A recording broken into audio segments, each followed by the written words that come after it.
So we're going to do multiplying and dividing radicals. This time we're going to do the binomial radicals. So what do I mean by this? So probably. Okay. So a binomial radical is going to look like 3 plus the square root of 5 is a binomial radical. There are two terms being added that you can't simplify that anymore. And I'm going to multiply that by another binomial, 2 minus 4 times the square root of 5. Okay? I'll FOIL the first time. 3 times 2 is 6. I'll use the rectangle other times. Square root of 5 times the square root of 2, that's positive. 2 times the square root of 5. The outsides. 3 times negative 4 times the square root of 5, that's negative 12 times the square root of 5. And then I have the square root of 5 times negative 4 times the square root of 5. So that is negative 4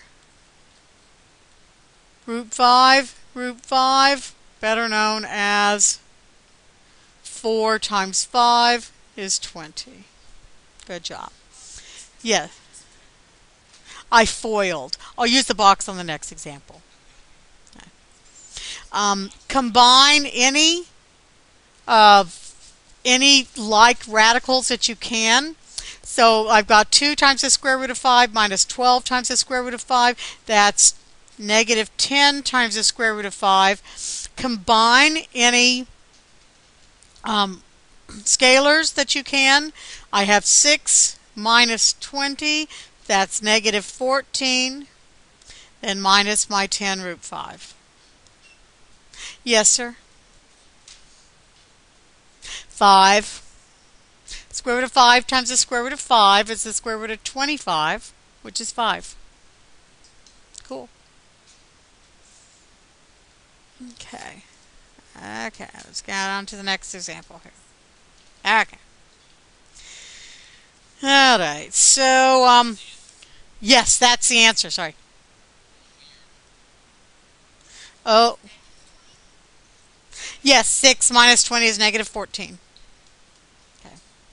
Combining like terms. Okay. All right. So I'm going to multiply a pair of conjugates this time.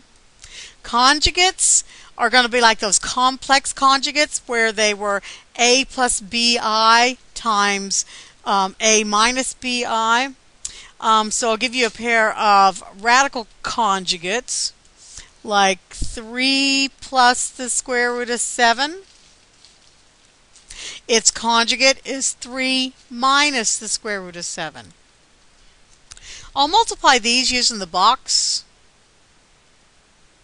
Come on, there we go. Too far. Come on.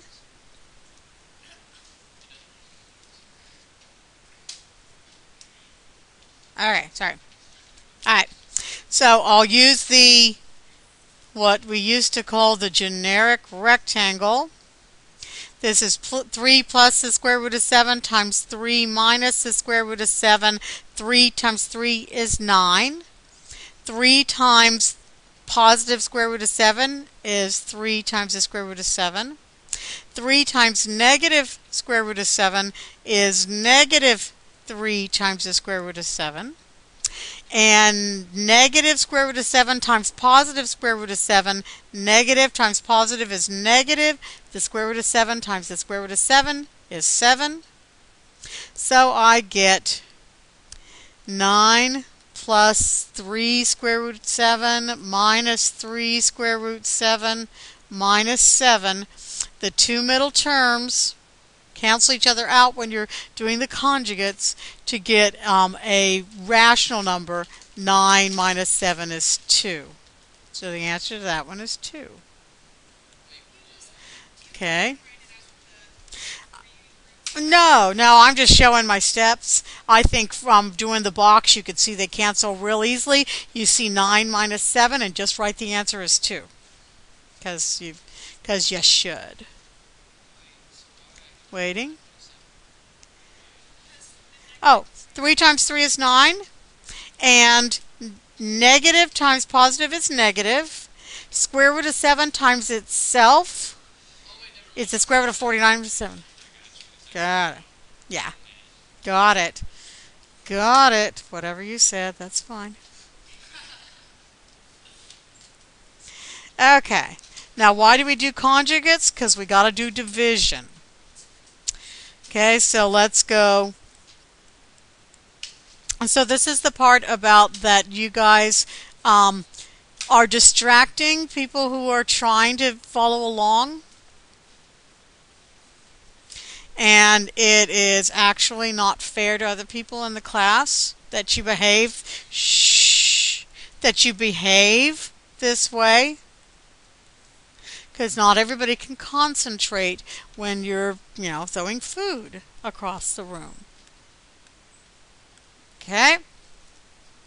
So it's really, it's not about you, it's about other people and how disrespectful that is to other people. Okay? So, if I'm going to do division, just like when we did division with complex numbers, we multiply by the complex conjugate. This is rationalizing the denominator. This is going to take that square root of 5 out of the denominator. So I multiply by 1 plus the square root of 5 over 1 plus the square root of 5, because that's the conjugate of 1 minus the square root of 5. So now this becomes,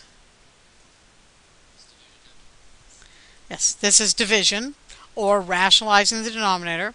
So this is 3 plus the square root of 5 times 1 plus the square root of 5 over 1 minus the square root of 5 times 1 plus the square root of 5. I will FOIL. Let me get a new page down here. Hate having to get a new page.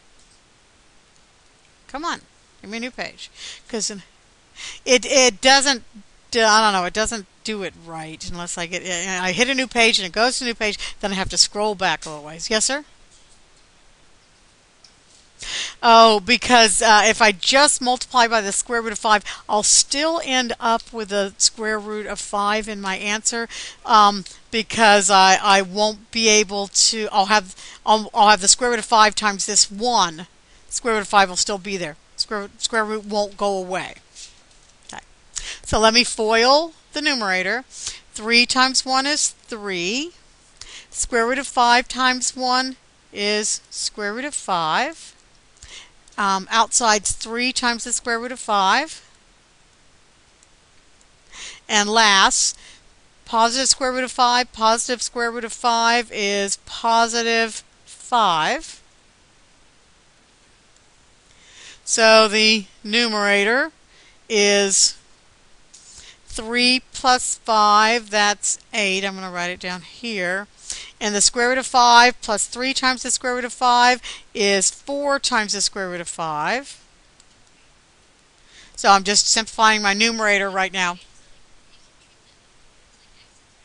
Yes, if they are like, then you get to treat them. 6 root 5. Yeah, it's not 3 times. There you go. So this essentially means 1 times the square root of 5. So 3 plus 1 is 4. All right, let me FOIL the denominator.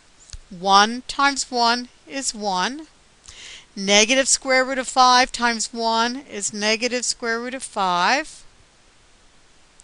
Outsides, 1 times positive square root of 5 is positive square root of 5. And then negative square root of 5 times positive square root of 5. Negative times positive is negative.